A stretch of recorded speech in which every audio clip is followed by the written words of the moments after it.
Bonjour, bienvenue sur ma chaîne Lady Queen où tu peux poser ta voix et te poser.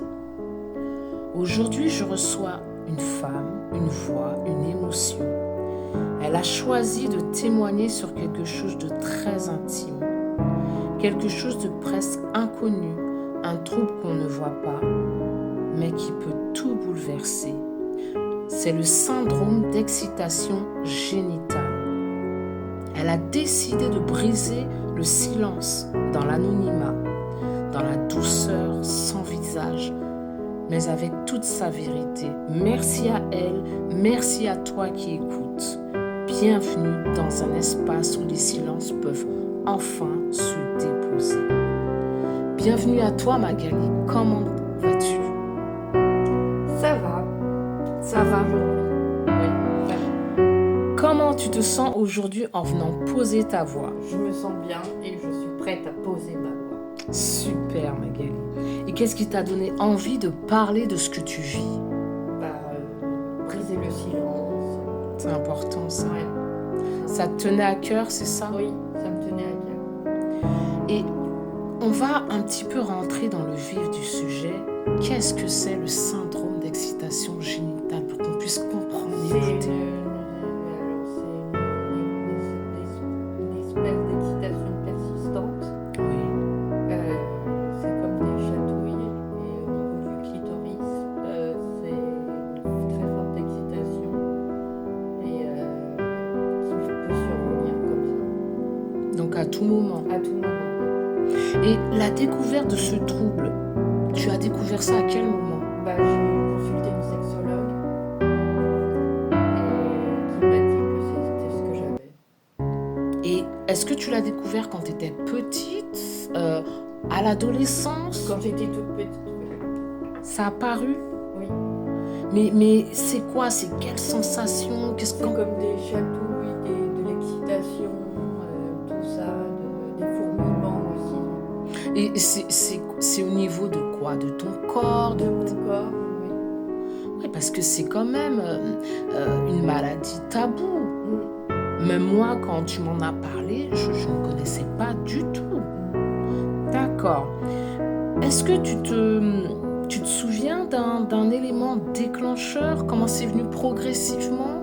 Est-ce que ton corps, il y a eu quelque chose? Qu'est-ce qui s'est passé? Ou tu t'es senti mal d'un coup? Parce que tu nous dis, c'était quand tu étais toute C'est petite. quand je vois une scène de chatouille, par exemple les chatouilles aux pieds, c'est ça. Ah oui! Ah, c'est pas rien quand même! Mais les scènes de chatouille, il faut que t'en vois partout, quoi. Enfin, il y en a pas partout, c'est pas commun quand même. Oui. Ah ouais!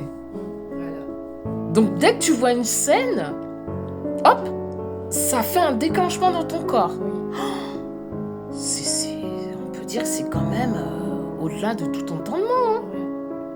Et on va aller sur l'impact sur ta vie. Comment... bon, tu nous as un petit peu dit au niveau de ton corps. Bon, je vais peut-être pas rentrer dans les détails de ta vie personnelle, mais voilà, ça a un impact quand tu es devant quelqu'un, dans ton quotidien, dans ton quotidien, au travail, parce que tu travailles quand même avec un public, beaucoup de monde. Qu'est-ce qui se passe quand tu es devant les gens que tu croises? Ça va, mais je pense pas à ce que j'ai comme syndrome, je pense à autre chose. D'accord. Ça te permet quand même de contrecarrer cette maladie alors. Oui, c'est ça.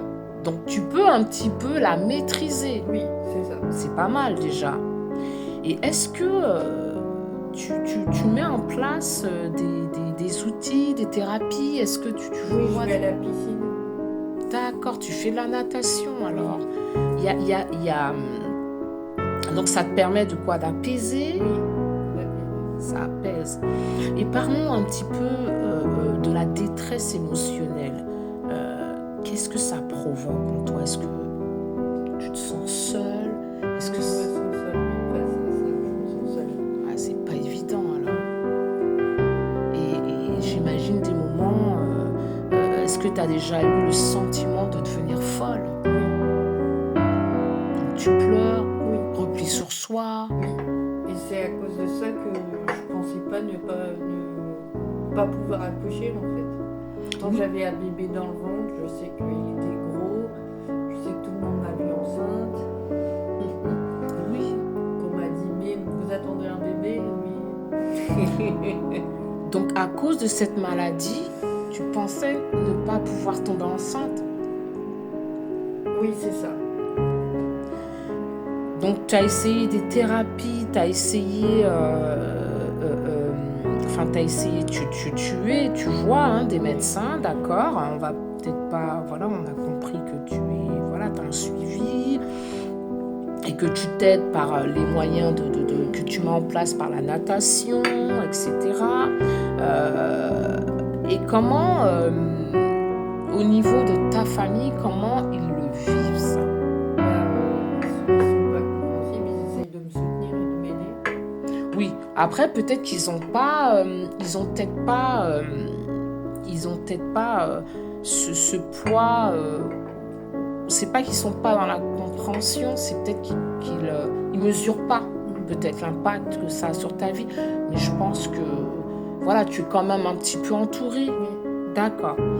Et on arrive à la fin de ce témoignage, quel message que tu as pour des femmes qui vivent ce que tu vis là? Encourager à dire les choses et encourager à dire les choses et ne pas avoir de tabou. Ah, c'est super. Ne pas avoir de tabou. Vous avez entendu les auditrices, n'ayez pas de tabou, n'ayez pas peur. Est-ce que pour finir, tu souhaites ajouter quelque chose qu'on a abordé ou c'est bon pour toi? C'est bon pour moi. C'est super. Je vous remercie d'avoir écouté. Merci d'avoir écouté ce témoignage. C'était le témoignage de Magali, le syndrome d'excitation génitale. Si tu vis quelque chose de similaire, n'aie pas honte. Tu n'es pas bizarre, tu n'es pas seul et surtout, tu n'es pas coupable. Surtout, tu n'es pas coupable. Ne te sens pas seul. Essaye de trouver une amie, des gens. Consulte si tu as envie et si tu peux. Brise ce silence. Merci à elle qui a parlé, Magali. Merci pour ton humilité, ton courage. Merci pour tout. Et merci à toi qui écoutes avec respect. C'était sur la chaîne de Lady Queen.